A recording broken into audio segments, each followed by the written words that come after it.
BBC تقدم ذاكرة إذاعة، برنامج يعده ويقدمه فؤاد عبد الرازق.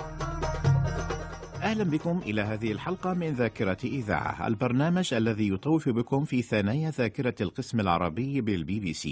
هذا البرنامج هو منكم وإليكم إعدادا وتقديما، بمعنى أنه لو كانت لديكم أي رغبة في الاستماع إلى أي برنامج يعلق بأذهانكم أو أي صوت تربطكم به ذكرى معينة، أو كانت لديكم تسجيلات نادرة من الBBC، فاتصلوا بنا على بريد البرنامج الإلكتروني ذاكرة @bbc.co.uk، ذاكرة ZAKIRA.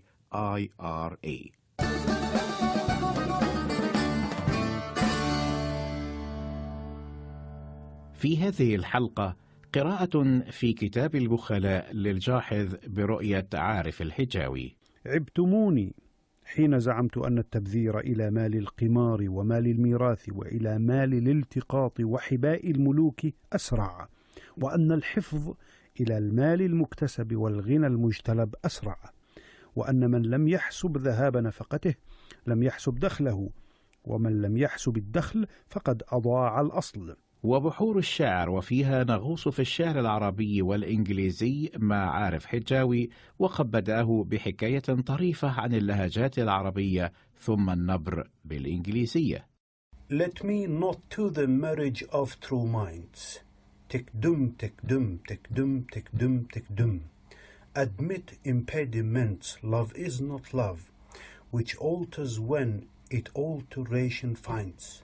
تكدم تكدم تكدم تكدم تكدم. والفنان سيد مكاوي في الواحة مع حسن أبو العلا. الأرض بتتكلم عربي،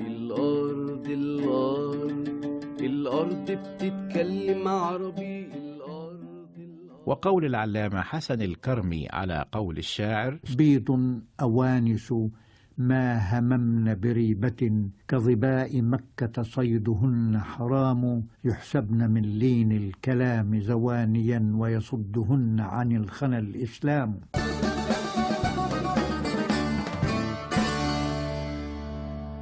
ونبدأ بوقفة أو بالأحرى وقفتين مع زميل عارف الحجاوي. الوقفة الأولى مع قراءات من كتاب البخلاء للجاحظ، وقد اختار عارف مع الكتاب أن يورد مقطوعة من كونشيرتو لفيفالدي يصف فيه فصل الخريف في حركة سريعة وخفيفة. ونبدأ بأحد بخلاء الجاحظ، ونعوذ بالله من البخل، وهو سهل بن هارون، ورسالته إلى أهله الذين اتهموه بالبخل. أذيعت الحلقة عام 1995. عبتموني